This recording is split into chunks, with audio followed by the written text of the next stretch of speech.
شروع اللہ کا نام لے کر جو بڑا مہربان نہایت رحم کرنے والا اور دلوں کے راز خوب جاننے والا ہے۔ وہی خدا ہے جو نظام ہستی چلا رہا ہے۔ لاکھوں کروڑوں درود و سلام حضور پاک صلی اللہ علیہ وآلہ وسلم پر اور ان کی آل پر۔ آج کا میرا موضوع ہے اسلام میں سب کو برابری کے حقوق اور اس کی مثال۔ اس سے پہلے کہ میں اپنا آج کا موضوع شروع کروں، آپ سے التماس ہے کہ میرے چینل کو سبسکرائب کریں، ویڈیو کو ویو کریں، شیئر کریں اور کومنٹس دیں تاکہ میں اس میں بہتری لا سکوں، اور بیل آئیکن کا بٹن لازمی پریس کریں تاکہ میری یہ کاوش آپ تک بر وقت پہنچ سکے۔ تو آج میں اپنا موضوع شروع کرتا ہوں۔ صحرائے عرب کی چلچلاتی اور سخت دھوپ میں ایک شخص اپنے سر پر چادر ڈالے مدینہ منورہ کی جانب بڑھ رہا تھا۔ راستے میں گدھے پر سوار ایک غلام جا رہا تھا۔ اس کو دیکھا تو اس سے کہا کہ مجھے بھی اپنے پیچھے سوار کر لو۔ غلام نے دیکھا تو وہ پہچان گیا۔ اس نے کہا، نہیں حضور، آپ ہی سواری کریں، میں آپ کے ساتھ پیدل چلتا ہوں۔ مگر وہ شخص نہ مانا۔ بالآخر غلام نے اس شخص کو اپنے پیچھے سوار کر لیا۔ دونوں سوار جب مدینہ منورہ کی حدود میں داخل ہوئے تو لوگوں نے اس شخص کو حیرت سے تک رہے تھے۔ غلام کے پیچھے سوار ہونے والا کوئی عام آدمی نہ تھا، بلکہ وہ عظیم ہستی جس نے کفر و گمراہی کے شہروں میں ہدایت کی شمع روشن کی، کیسر و کسرا کے غرور کو مٹی میں ملایا، جس کے دور حکومت میں 1000 سے زائد شہر فتح ہوئے، 4000 سے زائد مساجد تعمیر ہوئیں۔ یہ محترم ہستی امام العادلین، امیر المومنین حضرت سیدنا عمر فاروق اعظم رضی اللہ تعالیٰ عنہ کی ذات مقدس ہے۔ کنیت، لقب، حلیہ مبارک آپ رضی اللہ تعالیٰ عنہ کی کنیت ابو حفص اور لقب فاروق اعظم ہے۔ آپ دراز قد، بھاری جسم اور سفید رنگت والے، جبکہ داڑھی مبارک گھنی اور گھنگریالی تھی۔ آپ رضی اللہ تعالیٰ عنہ عام الفیل کے 13 سال بعد پیدا ہوئے۔ یوں آپ رضی اللہ تعالیٰ عنہ کی تاریخ ولادت 583 عیسوی ہے۔ اسلام سے پہلے اور اسلام کے بعد آپ اشراف قریش میں اپنی ذاتی و خاندانی وجاہت کے لحاظ سے بہت ہی ممتاز تھے۔ آپ نے زمانۂ جاہلیت میں کفار مکہ کے لیے کئی جنگوں میں سفارت کے فرائض انجام دیے۔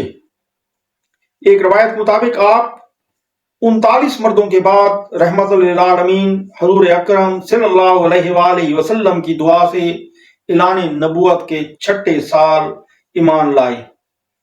آپ رضی اللہ تعالیٰ عنہ کی ایمان لانے پر مسلمانوں میں خوشی کی لہر دوڑ گئی، یہاں تک کہ کفار و مشرکین یہ کہنے پر مجبور ہو گئے کہ آج ہماری طاقت گھٹ کر آدھی رہ گئی۔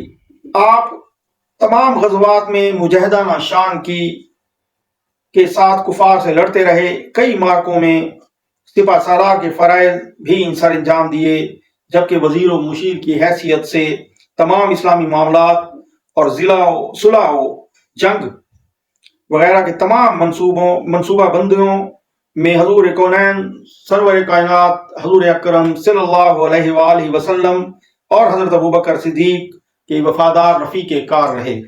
روشن سیرت، عدل، زہد و تقوی اور خدا خوفی کے جس مقام پر فائز تھے وہ آپ ہی کا حصہ ہے۔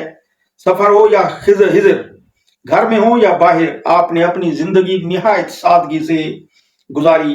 جہاں آرام کرنا ہوتا تو زمین پر چادر بچھاتے اور اس پر لیٹ جاتے، کبھی درخت پر چادر ڈال کر اس کے سائے میں آرام کر لیتے۔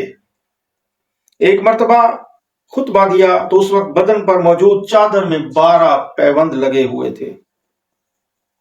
ایک دفعہ عید کی نماز پڑھانے جانے لگے تو آپ کی زوجہ محترمہ نے کہا کہ آپ کی جوتی اس قابل نہیں رہی کہ آپ اس کو پہن کے جا سکیں، آپ کوئی نئی جوتی لے لیں۔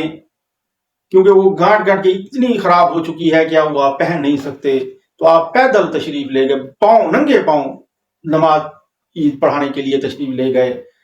تو آپ نے اپنی زوجہ سے کہا کہ نماز، مقصد ہمارا نماز ہے، یہ جوتی یا یہ کپڑے یہ کوئی اہمیت نہیں رکھتے، تو آپ نماز کے لیے تشریف لے گئے۔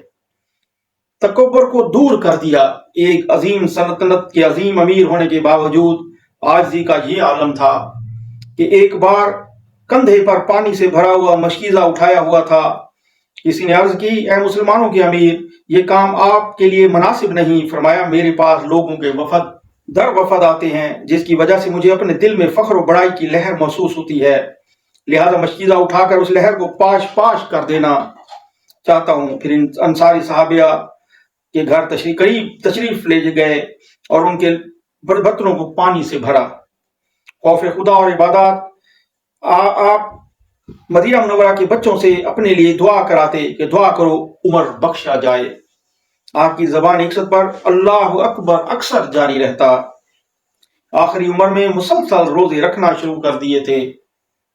زمانہ خلافت 13 سن ہجری میں مسند خلافت پر جلوہ فرما ہوئے اور 10 سال 6 ماہ تک فائز رہے۔ بیٹے پر گرفت، یہ رسول اکرم صلی اللہ علیہ وآلہ وسلم کی صحبت اور تربیت کا گہرا اثر تھا کہ اسلامی احکامات نافذ کرنے اور ان پر عمل کروانے میں کسی قسم کی رعایت نہیں کرتے تھے۔ چنانچہ ایک مرتبہ بازار میں ایک بہت موٹا اونٹ فروخت ہوتے دیکھا تو پوچھا، یہ اونٹ کس کا ہے؟ لوگوں نے بتایا کہ آپ کے بیٹے کا ہے۔ فوراً بیٹے کو بلوایا اور اونٹ کے موٹا تازہ ہونے کا سبب دریافت کیا۔ انہوں نے عرض کی، یہ اونٹ سرکاری چراگاہ میں چرتا ہے، اس لیے اتنا فربہ ہو گیا ہے۔ آپ نے حکم ارشاد فرمایا، اس اونٹ کو بیچ کر اونٹ کے عام رقم اپنے پاس رکھ لو اور باقی رقم سرکاری خزانے میں جمع کروا دو۔ اساتذہ جات کی فہرست، کسی شخص کو کسی صوبے پر حاکم مقرر کرتے تو اس کے تمام مال و اثاثوں کو فہرست لکھوا کر اپنے پاس محفوظ کر لیتے تھے۔ بعد میں جن افسران کے اثاثے زائد ہوتے اور وہ ان کے کوئی صحیح وجہ بیان نہ کرتے تو ان اثاثوں کو بیت المال میں جمع کروانے کا حکم صادر فرماتے۔ آپ رضی اللہ تعالیٰ عنہ خود فرماتے تھے، لوگ تب تک راہ راست پر رہتے ہیں جب تک ان کے رہنما اور سربراہ راہ راست پر رہتے ہیں۔ نماز کی اہمیت، آپ نماز کے معاملے میں کسی دوسری چیز کو اہمیت نہ دیتے تھے۔ آپ نے اپنے تمام صوبوں کے گورنروں کے پاس فرمان بھیجا کہ میرے نزدیک نماز تمہارے سب کاموں میں افضل ہے۔ جس نے نماز کی حفاظت کی اور اس پر ہمیشگی اختیار کی، اس نے اپنا دین محفوظ کر لیا، اور جس نے اسے ضائع کیا وہ دیگر معاملات کو بھی ضائع کر دے گا۔ تاریخ عالم کے اس عظیم حکمران کی پوری زندگی عزت و شرافت اور عظمت کے کارناموں کی اعلیٰ مثال تھی۔ 26 ذی الحج کی صبح ایک مجوسی غلام ابو اللہ فیروز نے آپ پر فجر کی نماز کے دوران قاتلانہ حملہ کیا اور شدید زخمی کر دیا۔ آپ نے حضرت عبد الرحمن بن عوف کو نماز پڑھانے کا حکم دیا۔ جب لوگ آپ انہوں کو اٹھا کر آپ کے گھر میں لائے تو مسلسل خون بہنے کی وجہ سے آپ پر غشی طاری ہو چکی تھی۔ ہوش میں آتے ہی آپ نے اپنے بیٹے کا ہاتھ پکڑ کر انہیں اپنے پیچھے بٹھا لیا اور وضو کر کے نماز فجر ادا کی۔ پھر چند دن شدید زخمی حالت میں گزار کر اپنی جان اللہ تعالیٰ کے سپرد کر دی۔ حضرت صہیب نے آپ کی نماز جنازہ پڑھائی۔ آپ کو یکم محرم حرام 24 ہجری روزہ رسول میں خلیفہ اول حضرت صدیق اکبر کے انہو کے پہلو میں دفن کیا گیا۔ بوقت شہادت آپ رضی اللہ تعالی عنہ کی عمر مبارک 63 برس تھی۔ اس روایت کردہ احادیث جو آپ سے منسوب ہیں وہ 537 ہیں۔